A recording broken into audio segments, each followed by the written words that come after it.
పార్లమెంట్కి సంబంధించి review meeting జరుగుతుంది.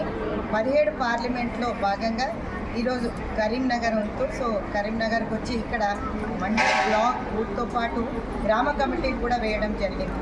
దాంట్లో ప్రతి జిల్లా 10 మందిని అనుసంధానం చేసుకుంటూ లోక్సభ పార్లమెంట్ ఎలక్షన్స్కి అందరికీ కూడా మేము కార్యాచరణ రూపొందించాం.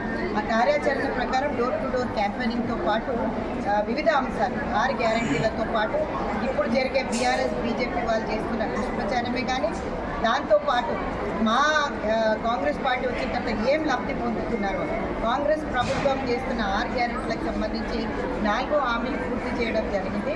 మీరు చూశారు ఆల్రెడీ. దాంతోపాటు ఇది ఆగిపోతుంది అది ఆగిపోతుంది అని ఏదైతే హరీష్ రావు కానీ అక్కడ అసెంబ్లీలో చాలామంది కేటీఆర్ఏ కానీ మాట్లాడుతున్న మాటలు చాలా హాస్యాస్పదంగా కనిపిస్తున్నాయి.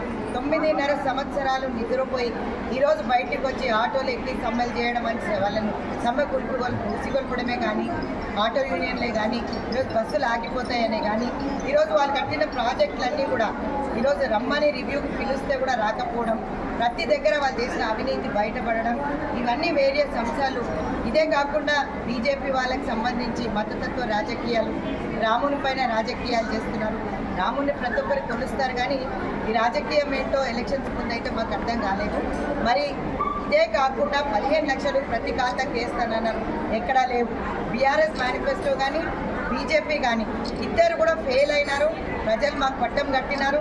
ఈరోజు జిఎస్టీయే కానీ, వంట ధరల గ్యాస్ సిలిండర్ ధరనే కానీ, పెట్రోల్ డీజిల్ ధరలే కానీ, జిఎస్టీలే కానీ, డిమానిటైజేషనే కానీ ఇవన్నిటిపైన ఎక్కడ ఎవరు లబ్ధి పొందలేదు. చెప్పులతో పాటు చీరలతో పాటు అన్నిటిపైన జిఎస్టీ వేస్తున్న ఈ మోదీ ప్రభుత్వానికి చెక్కు పెడతాం. స్వచ్ఛ భారత్ పేరు మీద ఎక్కడ కూడా మీరు చూసినట్టయితే టాయిలెట్లో కూడా డబ్బులు వసూలు చేసుకునే రోజులు ఈరోజు. ఏదని మంచి చేశారని చెప్పి వాళ్ళు మరి ఓట్లు అడగడానికి వస్తున్నారో మాకు తెలియదు. మా కార్యాచరణ మహిళా కాంగ్రెస్కి సంబంధించి door to door campaigning, double బెడ్రూమ్లు రాలేదు, దళిత బంధు ఫెయిలియరు, బీసీ బంధు రాలేదు, ఎవరికి ఉద్యోగాలు రాలేదు. ఈరోజు ఎసెన్షియల్ కమాడిటీస్ చూసినట్టయితే పప్పుల ఉప్పుల ధరలతో పాటు గ్యాస్ ధరలు కూడా ఈరోజు భారీగా పెంచేసి నడ్డి విరిచేసిన బీజేపీకి బీఆర్ఎస్కి మళ్ళొకసారి అసెంబ్లీ ఎలక్షన్స్లో ఏ విధంగా చెక్కు పెట్టి కాంగ్రెస్ పార్టీని గెలిపించారో మహిళా కాంగ్రెస్ సోదరుమణులకి అందరికీ కూడా ఈ పార్లమెంట్ రివ్యూ మీటింగ్లో మేము ఒక కార్యాచరణ రూపొందించి వాళ్ళకి ఇవ్వడం జరిగింది. గ్రామ కమిటీలు కూడా ఫామ్ చేసి ఒక్కొక్క చెల్లె 10 మందిని అనుసంధానం చేసుకుంటూ ఈరోజు భారీ ఎత్తున చాలా చేరికలు కూడా జరుగుతున్నాయి. బీజేపీ బీఆర్ఎస్ పార్టీ నుంచి వచ్చి కాంగ్రెస్ పార్టీలో చేరుతున్నాం. నిజంగా కూడా హర్షణీయం.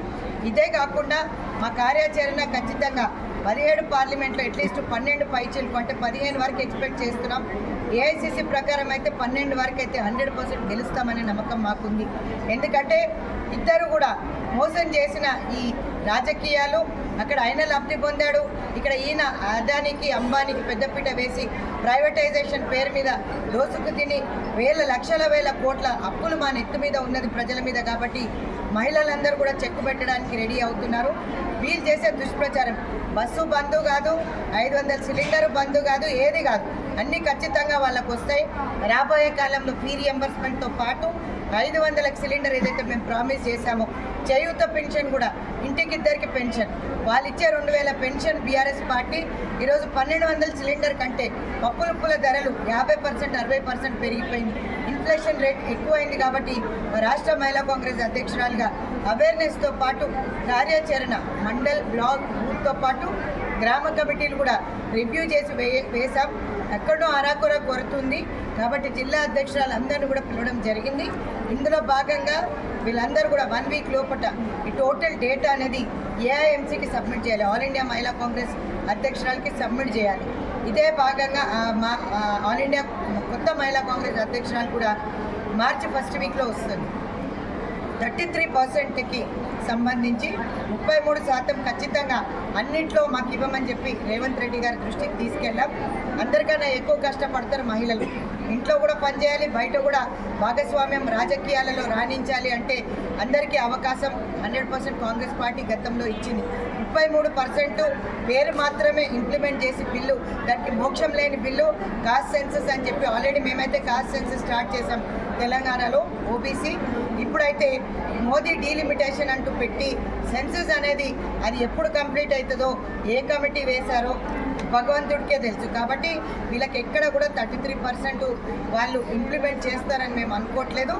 మా హయాంలోనే మళ్ళీ అత్యధికంగా మెజారిటీగా పార్లమెంట్ స్థానాలు కైవసం చేసుకొని రాష్ట్ర మహిళా కాంగ్రెస్ ఆధ్వర్యంలో మేము ఒక్కసారి 51% ఉన్న ఓటు బ్యాంక్ అందరం కూడా వాళ్ళకి ప్రక్షాళన చేస్తూ 17 పార్లమెంట్ స్థానాలకి రివ్యూ మీటింగ్స్ అనేది కండక్ట్ చేయడం జరుగుతుంది.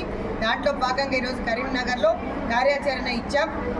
ఫస్ట్ వీక్లో మార్చి ఫస్ట్ వీక్లో మా నేషనల్ ప్రెసిడెంట్ వచ్చే వరకు వార్డ్ కమిటీస్ కూడా కంప్లీట్ చేసి గ్రామ కమిటీలు వార్డ్ కంప్లీట్ చేసి అందరికన్నా ముందు ఎన్ఎస్యుఐ యూత్ కాంగ్రెస్ కన్నా ముందు మహిళా కాంగ్రెస్ ముందంజలు.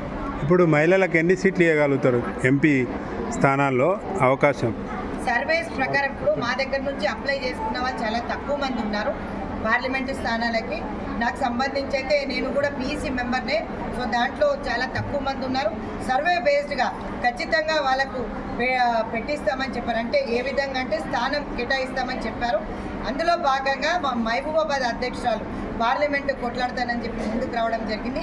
ఇదే కాకుండా ఇప్పుడు కంటెస్టెడ్ క్యాండిడేట్స్ కూడా చాలామంది ఓడిపోయిన వాళ్ళు పెట్టుకున్నారు. కానీ మహిళలు చాలా తక్కువ శాతం ఉన్నారు ఆ లిస్టులో. ఎందుకంటే పీఈసీ మెంబర్ కాబట్టి నేను చూసిన దాంట్లో 4-5 మెంబర్స్ కంటే ఎక్కువ. Okay, right.